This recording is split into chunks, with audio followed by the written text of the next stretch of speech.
Inspire RS academy के इस YouTube channel पर आपका हार्दिक स्वागत है। आज अपन बात करेंगे एक महत्वपूर्ण मुद्दे पर। जैसा कि आप सबको पता ही है कि आगामी अप्रैल माह में है वो पीएसआई का एग्ज़ाम आयोजित होने वाला है। और पीएसआई का जो एग्ज़ाम होता है उसमें दो पेपर होते हैं। पहला जो पेपर होता है वो होता है हिंदी का, और दूसरा जो पेपर होता है वो होता है जीके एंड जीएस का। तो लगातार हमारे इंस्पायर आरएस एकेडमी के ऑफलाइन मोड में जुड़े हुए तथा ऑनलाइन मोड में जुड़े हुए विद्यार्थियों के ये डाउट थे कि सर टेस्ट सीरीज में है वो हमारे मार्क्स कम आ रहे हैं। और पीएसआई को लेकर के शुरू से ऐसा माहौल बना रखा है, और वो सही भी है कि पीएसआई में सिलेक्शन के लिए हिंदी को बहुत अच्छी करना जरूरी है। तो उन सभी स्टूडेंट ने जो हिंदी है उसको बहुत बेहतर कर लिया है, लेकिन उनके जीके जीएस वाला जो पेपर है, दूसरा जो पेपर है, उनमें उनके है वो लगातार मार्क्स कम आ रहे हैं। हमारे कोचिंग के भी जो स्टूडेंट है जो लगातार ऑफलाइन आकर के टेस्ट दे रहे हैं, तो मैं जब उनके टेस्ट के मार्क्स देखता हूँ तो हिंदी वाले पेपर में उनके 200 में से मार्क्स आ रहे हैं लगभग 180, 185, 190, मतलब 200 में से वो इतने बढ़िया मार्क्स ला रहे हैं। लेकिन वही दूसरी तरफ मैं उनके जीके वाले मार्क्स और मार्क्स का जब इवोल्यूशन करता हूँ तो मैं देखता हूँ कि उनके 200 में से मार्क्स आ रहे हैं 90, 100, किसी के 95। तो ये जो इतना जो बीच में डिस्टेंस है ये क्यों? और लगातार स्टूडेंट पूछते भी है कि भाई ऐसा क्या करें कि हम जीके जीएस में जो हमारे मार्क्स है उनको बढ़ा ले, ताकि हिंदी में हमारे बहुत अच्छे मार्क्स आए और जीके जीएस में एक एवरेज से ऊपर अगर हमारे मार्क्स आएंगे तो पीएसआई में है वो आराम से हमारा सिलेक्शन हो जाएगा। तो अपन कुछ चीज़ों पर बात करेंगे, उस आधार पर आप उनको फॉलो करने का प्रयास करना। तो निश्चित तौर पे आपके जीके जीएस में जितने मार्क्स आ रहे हैं उनसे कुछ मार्क्स है वो आपके बढ़ जाएंगे। तो आज देखो अपन शुरू करते हैं। सबसे पहले अपन बात कर रहे हैं पीएसआई की। अब पीएसआई में दो पेपर है, फर्स्ट पेपर और सेकंड पेपर। सबसे पहले जो मैं बात करूंगा वो बात करूंगा सेकंड पेपर की। सेकंड पेपर आपको पता ही है किसका है, जीके एंड जीएस का। अब जीके एंड जीएस वाला जो पेपर है इसमें 100 सवाल है और प्रत्येक सवाल 2 नंबर का है, तो कितने नंबर के हो गए ये, 200 मार्क्स। अब अपन को वो मार्क्स है वो कैसे बढ़ाए जा सकते हैं? तो सबसे पहले तो ये ध्यान रखना है कि एग्जाम के अंतिम चरण में कोई भी नई चीज़ नहीं पढ़नी है। जिन चीज़ों को आपने शुरू से पढ़ा है उनको बार बार रिवाइज करना है। कोई भी नई चीज़ नहीं पढ़नी है, और जिन चीज़ों को शुरू से पढ़ा है उनको क्या करना है, बार बार रिवाइज। तो सबसे 1 नंबर पॉइंट आपको ध्यान रखना है कि बार बार क्या करना है, रिविजन। ठीक है, नई चीज़ नहीं पढ़नी है और बार बार क्या करना है, रिविजन। दूसरा आपको सबसे इंपॉर्टेंट चीज़ ये ध्यान रखनी है कि आपको करंट अफेयर्स और राजस्थान इकोनॉमिक सर्वे के अच्छे से नोट्स बनाने हैं और उनको बहुत अच्छे से याद करना है। करंट अफेयर्स और राजस्थान का इकोनॉमिक सर्वे,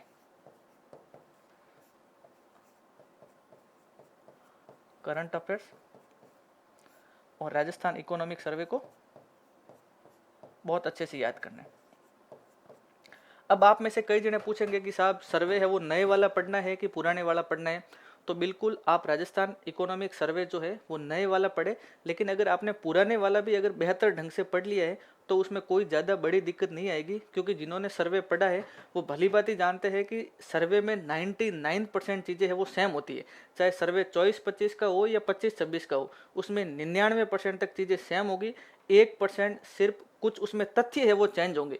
तो अगर आपने पुराने वाला सर्वे अगर अच्छे से पढ़ रखा है तो नए वाला सर्वे आपको याद करने में ज़्यादा समय नहीं लगेगा। और अगर आप अभी से सर्वे पढ़ रहे हैं तो आप नए वाला सर्वे पढ़ लें। तो सबसे पहले आपको चीज़ों को बार बार क्या करना है, रिवाइज करना है। जो सिलेबस है, सिलेबस के प्रत्येक बिंदु को है वो रिवाइज करना है। दूसरा, राजस्थान इकोनॉमिक सर्वे और राजस्थान का जो करंट अफेयर्स है उसको बहुत ज़्यादा बार है वो रिवाइज करना है। करंट अफेयर्स के मामले में एक आप थोड़ा सा ये ध्यान रखना, देखो वैसे तो आरपीएससी का कोई ट्रेंड नहीं है, लेकिन फिर भी जितना मैंने आरपीएससी के पेपर को समझा है उस आधार पर आपको बताता हूँ कि जैसे मान लो कि अप्रैल माह में आपका एग्जाम है पीएसआई का, तो अप्रैल से 6 महीने पहले का करंट, मतलब अप्रैल से 6 महीने का मतलब ये मान लो मार्च से नवंबर तक। तो मार्च से नवंबर महीने तक का जो करंट है उसको बहुत अच्छे से करें, और बहुत अच्छे से करने के साथ साथ ये ध्यान रखें कि अप्रैल के जस्ट पहले वाला मंथ कौन सा आता है, मार्च आता है। तो आरपीएससी सबसे ज़्यादा सवाल है वो मार्च महीने वाले करंट से पूछेगी, फिर फरवरी से पूछेगी, फिर जनवरी से पूछेगी। ऐसा मैंने 2-4 एग्जाम में देखा है। हालांकि ये एक समझाने वाली बात थी, लेकिन आप 6 महीने के करंट को तो एटलीस्ट बहुत अच्छे से तैयार करें, नवंबर से लगा करके मार्च तक का। जिसमें अपने नेशनल हो गया, इंटरनेशनल हो गया, राजस्थान वाला पोर्शन हो गया, इस करंट को बहुत अच्छे से तैयार करें। इकोनॉमिक सर्वे के जितने चैप्टर दे रखे हैं राजस्थान वाले के, उनको बहुत अच्छे से करें। इंडियन इकोनॉमिक सर्वे के 3 चैप्टर, जो भारत की आर्थिक समीक्षा है उनके 3 चैप्टर कौन कौन से, उद्योग, सेवा और कृषि, इन 3 चैप्टर को बहुत अच्छे से करें। फिर एक आपको काम ये और करना है, एक चीज का आपको एग्जाम के अंतिम टाइम में ध्यान रखना होता है, वो होता है cross benefit ratio. Cross benefit ratio है वो क्या होता है, क्रॉस बेनिफिट रेशियो का मतलब होता है कि एग्जाम टाइम में उन टॉपिकों को अधिक बार रिवाइज करना जिनमें कम समय लगा करके अधिकतम नंबर है वो लिए जा सके। जैसे मैं आपके ये अभी जो सेकंड पेपर है आपका जीके जीएस वाला, उसके सिलेबस को लेकर के आया हूँ। आपके पहला जो पोर्शन है वो दे रखा है हिस्ट्री आर्ट एंड कल्चर का, मतलब राजस्थान का जो हिस्ट्री आर्ट एंड कल्चर है उसके बारे में दे रखा है। इनमें अगर अपन कुछ टॉपिकों के बारे में बात करें जिनसे है वो रिवाइज करने पर सवाल आएंगे ही आएंगे, तो सबसे पहले तो एक इसमें दे रखा है पेंटिंग, राजस्थान की जो चित्रकला है उसको आप अच्छे से रिवाइज करें। दूसरा अगर मैं आपको बताऊं तो जैसे लोक संत दे रखे, लोक देवता और संत, इस वाले टॉपिक को आप अच्छे से रिवाइज करें। और तीसरा दे रखा है कि लीडिंग पर्सनैलिटी ऑफ राजस्थान, मतलब राजस्थान के जो महत्वपूर्ण व्यक्तित्व है उनको आप अच्छे से है वो तैयार करें। और एक दे रखा है जो मॉडर्न राजस्थान में जो दे रखे फ्रीडम मूवमेंट, जैसे 1857 की क्रांति है, एकीकरण है, तो इन 4-5 टॉपिकों को आप अच्छे से रिवाइज करें। कौन कौन से टॉपिक, सबसे पहले मैंने आपको बताया चित्रकला, दूसरा लोक देवता, लोक संत, फिर मैंने आपको 1857 की क्रांति, एकीकरण, राजस्थान के प्रमुख व्यक्तित्व। हालांकि पूरा सिलेबस ही इंपॉर्टेंट है, लेकिन एक होता है ना कि मिनिमम टाइम में अगर अपन उन चीज़ों को रिवाइज करेंगे तो सवाल आएंगे ही आएंगे। तो जैसे ये राजस्थान वाले जो सिलेबस है उसमें ज़्यादा काम की बात है। इंडियन हिस्ट्री में अगर अपन देखें तो इंडियन हिस्ट्री में जैसे अगर अपन देखें तो जैसे आर्ट एंड कल्चर, लिटरेचर और आर्किटेक्चर, मतलब प्राचीन भारत का इतिहास और मध्यकालीन भारत का जो इतिहास है उसमें आर्ट एंड कल्चर वाला जो मामला है वो बहुत ज़्यादा काम का है। मॉडर्न पीरियड में अगर अपन बात करें तो 19वीं और 20वीं शताब्दी के जो सामाजिक और धार्मिक सुधार आंदोलन जो दे रखे हैं वो बहुत ज़्यादा काम के।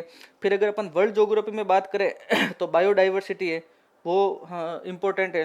फिर इसमें ब्रॉड फिजिकल फीचर जो है, भौतिक विभाजन वाला जो मामला, वो बहुत ज़्यादा काम के है। मेजर इंडस्ट्रियल रीजन, जो औद्योगिक प्रदेश जो है जैसे मेनलैंड है, हालांकि आपने पढ़े ही होंगे, वो बहुत ज़्यादा इंपॉर्टेंट है। फिर अगर अपन इंडियन ज्योग्राफी में बात करें तो इंडियन ज्योग्राफी में ट्रांसपोर्टेशन है, अपने जो प्राकृतिक संसाधन है, खनिज वाला जो टॉपिक है वो बहुत ज़्यादा काम का है।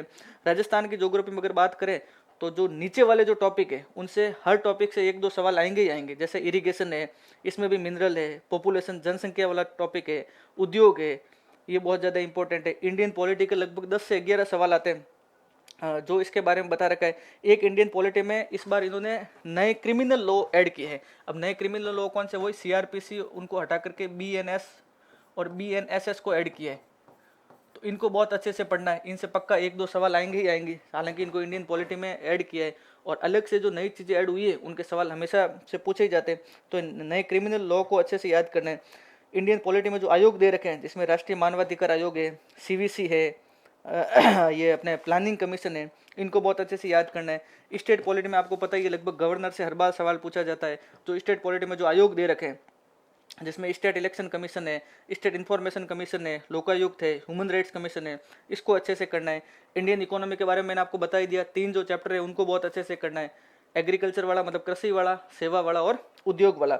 उसके साथ कुछ बेसिक इकोनॉमी की चीज़ें होती हैं उनको बहुत अच्छे से करना होता है। एक इसमें HDI इंडेक्स है, मानवाधिकार ह्यूमन डेवलपमेंट इंडेक्स, उसको बहुत अच्छे से आप कर लेना। उसके साथ एक कुछ फ्लैगशिप स्कीम है जो अपन ने आपको PDF दे भी रखी है, उस फ्लैगशिप स्कीम को है वो बहुत अच्छे से कर लेना। एक इसमें फिजिकल और मॉनेटरी पॉलिसी है, राजकोषीय और मौद्रिक नीति, उसको अच्छे से याद कर लेना। National income, very very important चीज़, नेशनल इनकम को अच्छे से कर लेना। गरीबी बेरोजगारी को अच्छे से कर लेना। फिर राजस्थान की जो इकोनॉमी है वो तो पूरा पूरा राजस्थान का इकोनॉमिक सर्वे ही है, तो राजस्थान इकोनॉमिक सर्वे में जो चैप्टर है उनको आप बहुत अच्छे से याद कर लेना। तो ये वाली राजस्थान इकोनॉमी आपके आराम से पूरी तैयार हो जाएगी। उसके आगे अगर अपन देखें तो आपके साइंस एंड टेक्नोलॉजी है। साइंस एंड टेक्नोलॉजी में बेसिक के साथ साथ साइंस एंड टेक्नोलॉजी में जो करंट में जो चल रहा है, बेसिक तो आपको आना चाहिए, अच्छी बात है, लेकिन उसके साथ साथ है वो वर्तमान में क्या हो रहा है साइंस एंड टेक्नोलॉजी को लेकर के, भारत क्या कर रहा है, नैनो को लेकर के क्या कर रहा है, स्पेस में क्या कर रहा है, डिफेंस में क्या कर रहा है, कौन सी मिसाइल बना रहा है, कौन सी मिसाइल किस देश से परचेज कर रहा है, ऐसी सारी बातें हैं वो आपको पता होनी चाहिए। फिर आगे है वो मेंटल एबिलिटी, मतलब रीजनिंग और मेंटल एबिलिटी है, तो वो आप थोड़ी सी देख लेना। और उसके आगे वाला जो पोर्शन है वो है करंट अफेयर्स का, तो करंट अफेयर्स को तो आपको अच्छे से करना ही है। तो कुल मिलाकर के बड़ी बड़ी बातें मैंने आपको कौन सी बताई उसको मैं वापस एक बार लास्ट में समराइज करता हूँ। सबसे पहले तो जीके जीएस वाले पोर्शन में आपके नंबर कम आ रहे हैं, तो सबसे पहला पॉइंट ध्यान रखना है कि कोई भी नई चीज़ नहीं पढ़नी है, जो चीज़ें आपने पहले पढ़ी है उन्हीं को बार बार क्या करना है, रिवाइज करना है। दूसरी चीज़ आपको क्या ध्यान रखनी है, करंट अफेयर्स और राजस्थान के इकोनॉमिक सर्वे को बहुत अच्छे से याद करना है। अगर आपने पुराना इकोनॉमिक सर्वे पढ़ लिया है तो उसमें कोई बड़ी दिक्कत नहीं है, 99% जो इकोनॉमिक सर्वे है वो सेम ही होता है। करंट अफेयर्स के मामले में जो 6 महीने का करंट अफेयर्स है उसको बहुत अच्छे से करना है। पहले वाला भी आप पढ़ो, लेकिन 6 महीने का जो करंट अफेयर्स है उसका तो आपको एक एक पॉइंट है वो अच्छे से याद होना चाहिए। उसके बाद तीसरी बात मैंने आपको क्या बताई, इंडियन इकोनॉमिक सर्वे जो है उसके 3 चैप्टर, एग्रीकल्चर वाला मतलब कृषि वाला, उद्योग वाला और सेवा वाला, इन तीनों चैप्टरों को है वो अच्छे से याद करना है। इसके साथ ही मैंने आपको क्या कहा, क्रॉस बेनिफिट रेशियो, मतलब हर सब्जेक्ट के कुछ टॉपिक है वो ऐसे होते हैं जिनसे हर बार सवाल आते हैं। अब आपको ये कैसे पता चलेगा, इसके लिए आपको जिस भी एग्जाम की आप तैयारी कर रहे हो उसके पुराने प्रश्न निकालो, एमसीक्यू प्रश्न। जब आप उसके पुराने प्रश्न निकालोगे तो आपको पता चलेगा कि भाई आरपीएससी है वो बार बार किन टॉपिकों से सवाल पूछ रही है। तो उस आधार पर मैंने आपको कुछ टॉपिक बताए, जैसे इंडियन इकोनॉमी में राष्ट्रीय आय से सवाल आएगा ही आएगा, बेरोजगारी से आएगा, गरीबी से आएगा, जो एचडीआई इंडेक्स है उससे आएगा, फ्लैगशिप स्कीम से आएगा। राजस्थान हिस्ट्री और आर्ट एंड कल्चर में मैंने आपको बताया कि आप लोक देवता लोक संत को अच्छे से याद करो, महत्वपूर्ण व्यक्तित्व को अच्छे से याद करो, 1857 की क्रांति एकीकरण को अच्छे से याद करो। इंडियन हिस्ट्री में मैंने आपको बताया, आर्ट एंड कल्चर को अच्छे से याद करो, 19वीं और 20वीं शताब्दी का जो धार्मिक सुधार आंदोलन है उसको अच्छे से याद करो, इंडियन पॉलिटी में जो आयोग दे रखे उनको अच्छे से याद करो, जो नए क्रिमिनल लॉ जो जोड़े हैं सीआरपीसी आईपीसी को हटा करके बीएनएस और बीएनएसएस जो जोड़ा है उसको अच्छे से याद करो, स्टेट पॉलिटी में गवर्नर है जो प्रमुख आयोग है उनको अच्छे से याद करो। तो मतलब आप पुराने वाले एमसीक्यू सवालों को देखोगे, उनको निकालोगे तो आपको पता चल जाएगा कि भाई कौन कौन से टॉपिक है वो बहुत ज़्यादा काम के। तो ये तो बात हो गई सेकंड पेपर की। अगर आप इस प्रकार करोगे तो निश्चित तौर पे आपके जितने मार्क्स टेस्ट सीरीज में आ रहे हैं उससे कुछ मार्क्स है वो बढ़ जाएंगे। अब बात करते हैं अपने थोड़ी सी पहले पेपर की, हिंदी वाले पेपर की। हालांकि जो एसआई की तैयारी को लेकर के सीरियस स्टूडेंट है उन स्टूडेंट्स की हिंदी है वो अच्छी तैयार है, लेकिन फिर भी कुछ स्टूडेंट ऐसे हैं जिनके हिंदी में है वो मार्क्स कम आ रहे हैं। तो देखो, सबसे पहले तो एक आपको ये ध्यान रखना होता है कि चाहे कोई भी कोचिंग हो वो टेस्ट सीरीज बनाती है तो ऐसे सोच के बनाती है कि भाई मैं अपनी टेस्ट सीरीज का लेवल बहुत ऊपर रखूं। तो उसका जो पेपर होता है वो आने वाले पेपर से कई बार बहुत ज़्यादा टफ हो सकता है। तो ऐसी परिस्थिति में है वो आपके मार्क्स है वो कम आ सकते हैं। हिंदी में आप क्या करें, हिंदी में अब तो आप बार बार रिवाइज करें, जो जैसे रटने वाली चीज़ें हैं, पर्यायवाची है, वाक्यांश के लिए एक शब्द है, पारिभाषिक शब्दावली है, विलोम शब्द है, शब्द शुद्धि है, वाक्य शुद्धि है, इन टॉपिकों को अच्छे से बार बार है वो रिवाइज करें। संधि के जो अपवाद होते हैं उन अपवादों को अच्छे से देखें, समास देखें, उपसर्ग और प्रत्यय के बार बार है वो ज़्यादा से ज़्यादा एमसीक्यू निकालें।